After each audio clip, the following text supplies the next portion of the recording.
Hi, I'm Paul, and this is my plant. Today, I'm going to talk to you about worry and anxiety. I'm teaching a course on anxiety, and I've suffered a fair bit of it myself, and would like to share some ideas that have been helpful. First of all, that anxiety is normal. It seems to be an integral part of life, of everyone's life.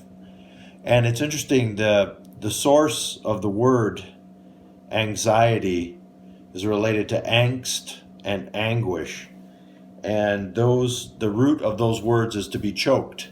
So it definitely can feel like a choking feeling to suffer when you're anxious. It's a tight, choking experience. There's a great metaphor in working with anxiety, and that is of a lobster. So the way a lobster grows, first of all, a lobster has an exoskeleton, so its shell basically on the outside of it. And what happens is, as the lobster grows, it fills up its shell, and it gets really tight, and its shell is hard. It can't move anymore, and it needs to molt. So it's a very scary time for a lobster. He's very vulnerable.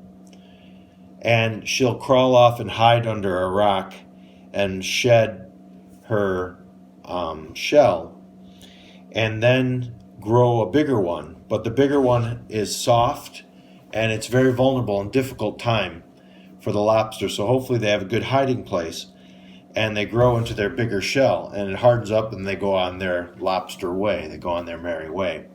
So it's a good metaphor for how we develop also through adversity, through anxiety, through facing anxiety. So, like you look back and you see in your life when you're at the end of your rope, you really feel you're at the end of your rope, and then you find within yourself there's more rope. You find resources in yourself you didn't know you had. So the gift of facing your anxiety is learning, is there, like there's no escape from your anxiety. There's only facing it.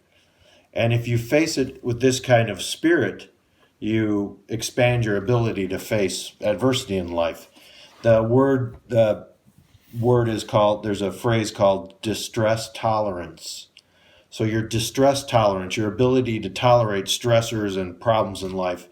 The problem is, what happens is that when we handle distress, we handle challenges that are too much for us to take on all at once. So we escape and we avoid and we numb. And that's where some of addiction comes in. Some of our addictive behaviors help us cope with stressors in life that are too hard to take on all at once. But it becomes those, and that's fine. We need those self-soothing. We need to escape. We need a way to numb, and temporarily. But if it goes too far, and if you don't face it, the challenges in life, a big challenge in life, say, you short circuit your growth. So the obvious example of drug addiction. Or alcoholism, that's an extreme version of what we all do.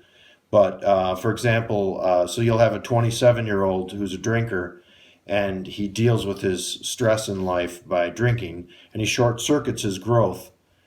So he might have the distress tolerance of a 14-year-old. So there may be an 8th grader who can handle stress better than a 27-year-old, because the 27-year-old numbs himself so much that he short circuits that growth process.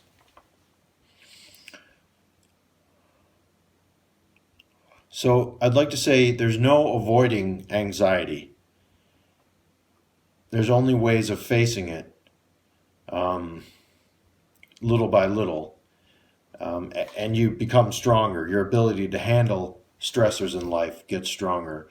And if you think about the tight spots you've survived in your life, things that you've overcome, we use the expression, you were in a real tight spot. And that is related to anguish and anxiety. and you saw that you found resources. You might have found resources in yourself you didn't know you had, and you survived it and became stronger. So there's a little talk from me and my plant on anxiety. I hope it was helpful to you. Peace.